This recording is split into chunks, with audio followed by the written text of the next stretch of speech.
Hello everyone, আসসালামু আলাইকুম। স্বাগত জানাচ্ছি নতুন আরেকটি রেসিপি দেখার জন্য। আজকের রেসিপিটা তৈরি হবে মাত্র 1 কাপ ডাল আর একটা ডিম দিয়ে। রেসিপিটা এত মজাদার, এটার পাশে যদি মাছ মাংস থাকে সেটার কোনো ভ্যালুই থাকবে না। শুধু এই রেসিপিটা দিয়েই পেট ভরে ভাত খেয়ে নেওয়া যাবে। ছোট থেকে বড় সবাই এই রেসিপিটা খুব পছন্দ করবে। আর রেসিপিটা কিন্তু খুবই সহজ একটা রেসিপি। তো এই রেসিপিটা তৈরি করতে খুব অল্প জিনিসই লাগছে।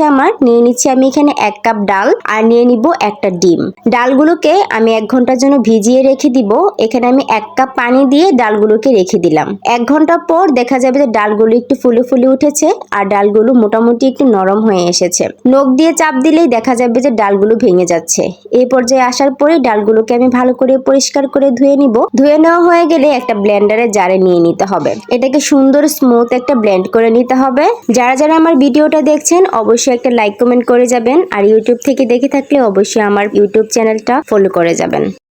আমি তো ব্লেন্ডারে ব্লেন্ড করে নিচ্ছি এগুলাকে। আপনারা চাইলে কিন্তু শিলপাটাতেও বেটে নিতে পারেন। তো ব্লেন্ডারে করলে অল্প একটু পানি দিয়ে এটাকে ব্লেন্ড করে নিতে হবে, না হলে কিন্তু সুন্দর করে ব্লেন্ড হবে না। ব্লেন্ড করা ডালটার ভিতরে এবার কিছু মশলা ব্যবহার করতে হবে। সেই জন্য ডালটাকে আমি মাঝখান থেকে একটু ফাঁকা করে নিলাম। আর একটা ডিম নিয়ে নিয়েছি, ডিমটাকে আমি এই পর্যায়েই দিয়ে দিব। ডিমটা দিয়ে দেওয়ার পরে এখানে আমি পরিমাণ মতো লবণ দিয়ে দিয়েছি। দিয়ে দিলাম পরিমাণ মতো হলুদের গুঁড়া, দিয়ে দিলাম পরিমাণ মতো মরিচের গুঁড়া, দিয়ে দিব পরিমাণ মতো পেঁয়াজ। আমি এখানে 2 চা চামচ পরিমাণ পেঁয়াজ দিয়েছি। 1 চা চামচ কুচি করা কাঁচামরিচ দিয়েছি। আর এখানে দিয়েছি 2 চা চামচের পরিমাণ আটা। আপনারা চাইলে এখানে আটা, ময়দা বা কর্নফ্লাওয়ার যে কোনোটা ব্যবহার করতে পারেন, কোনো সমস্যা নেই। এই পর্যায়ে ডালটার সঙ্গে সবগুলো মশলা খুব ভালোভাবে মিশিয়ে নিতে হবে। যখন সবগুলো জিনিস সুন্দরভাবে মেশানো হয়ে যাবে তখন কিন্তু এখানে আরো কিছু ইনগ্রেডিয়েন্টস এখানে ব্যবহার করতে হবে। সেটা হচ্ছে আমি 1 চা চামচের 4 ভাগের 1 ভাগ এখানে আমি খাবার সোডা দিয়ে দিয়েছি।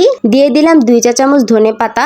আর এখানে দিয়ে দিতে হবে 3 চা চামচের মতো সাদা তেল। আপনারা চাইলে এখানে সরিষার তেলও ব্যবহার করতে পারেন, অথবা রান্নার রেগুলার যে তেলটা আছে আপনারা যেই তেল ব্যবহার করেন সেই তেলটাই দিতে পারেন।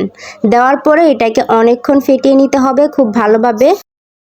অনেকটা সময় ধরে ফেটানোর পরে দেখা যাবে এটা একটু ফ্লাপি ফ্লাপি হয়ে গেছে।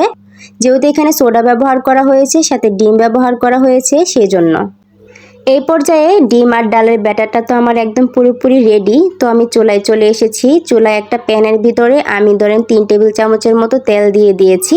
এবার এই তেলটা যখন হালকা একটু গরম হয়ে আসবে তখন আমি চুলার আঁচটা একদম লো টু মিডিয়াম হিটে রেখে দিয়েছি। রেখে দিয়ে এখানে ডিম আর ডালের ব্যাটারটা দিয়ে দিব। একদম চারদিকে ছড়িয়ে দিব। ছড়িয়ে দিয়ে একদম ঢাকনা দিয়ে ঢেকে রেখে দিব। লো হিটে থাকার কারণে 4-5 মিনিট পরে দেখা যাবে যে এরকম অনেকটাই ফুলে এসেছে। তখন আমি নিচ থেকে একটু চেক করে দেখব যে আসলে নিচ থেকে এটা পুড়ে গেছে কিনা বা উপর থেকে কতটুকু হয়ে এসেছে। তো আমি এটা চেক করে দেখলাম যে নিচ থেকে পুড়ে নাই, কিন্তু উপর থেকেও হয় নাই। সেজন্য এখানে আমি আরো 2 মিনিট ওয়েট করেছি। করার পরে আমি এটাকে আবার একটা প্লেটের সাহায্যে উল্টে দিয়েছি যেন এটা ভেঙে না যায় সেজন্য। এবার এটাকে আমি আর ঢাকনা দিয়ে ঢেকে দিব না। ঢেকে না দিয়ে চুলার আঁচটা একটু বাড়িয়ে দিব। দিয়ে আমি অপর পাটটা একটু সুন্দর করে ভেজে নিব। উল্টে পাল্টে সুন্দর করে একটু লাল লাল করে ভেজে নিতে হবে। ওই পাটটা যখন ভাজা হয়ে যাবে আবার একটু করে উল্টে দিলাম। এবার আর প্লেট লাগবে না, এবার কিন্তু প্লেট ছাড়াই উল্টানো যাচ্ছে। তো 2 পাশ যখন আমার সুন্দর করে ভাজা হয়ে যাবে একদম লাল লাল করে, তখন আমি এটাকে নামিয়ে নিব। এবার এটাকে ঠান্ডা হওয়ার জন্য আমি রেখে দিব। এবার রান্নার মূল প্রসেসে চলে যাব। তো রান্নাটা করার জন্য প্রথমে আমি এখানে 4-5টার মতো পেঁয়াজ কুচি দিয়ে দিলাম। আর সাথে দিয়ে দিব একটা তেজপাতা আর 1 ইঞ্চি পরিমাণ দারচিনি। দিয়ে পেঁয়াজটাকে একটু হালকা ব্রাউন কালার করে নিব। তারপর সেই গরম তেলের ভিতরেই আমি হালকা একটু পানি দিয়ে দিব। তারপর এখানে দিয়ে দিচ্ছি 2 চা চামচ পরিমাণ রসুন বাটা। দিয়ে দিব স্বাদ মতো লবণ। দিয়ে দিচ্ছি 1 চা চামচ পরিমাণ হলুদের গুঁড়া, 2 চা চামচ পরিমাণ মরিচের গুঁড়া।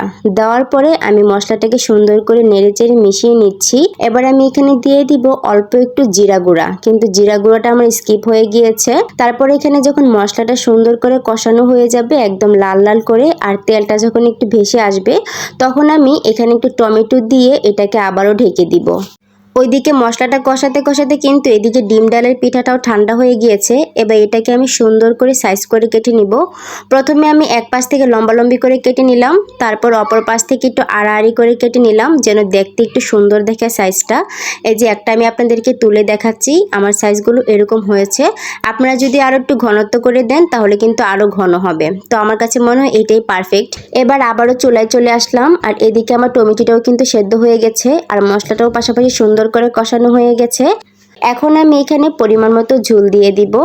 পরিমাণ মতো ঝোল দেওয়া হয়ে গেলে এখন আমি ডিম ডালের পিঠাগুলো দিয়ে দিব।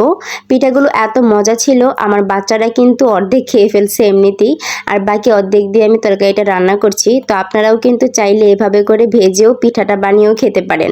এবার এখানে আমি কিছু কাঁচামরিচ দিয়ে দিচ্ছি, কাঁচামরিচটা দিয়ে আমি ঢেকে দিব।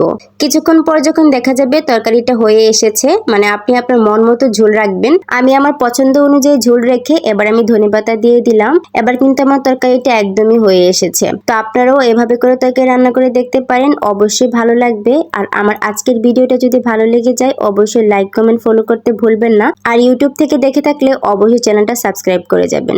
তো আজকের মতো এখানে বিদায় নিচ্ছি। আল্লাহ হাফেজ, আসসালামু আলাইকুম।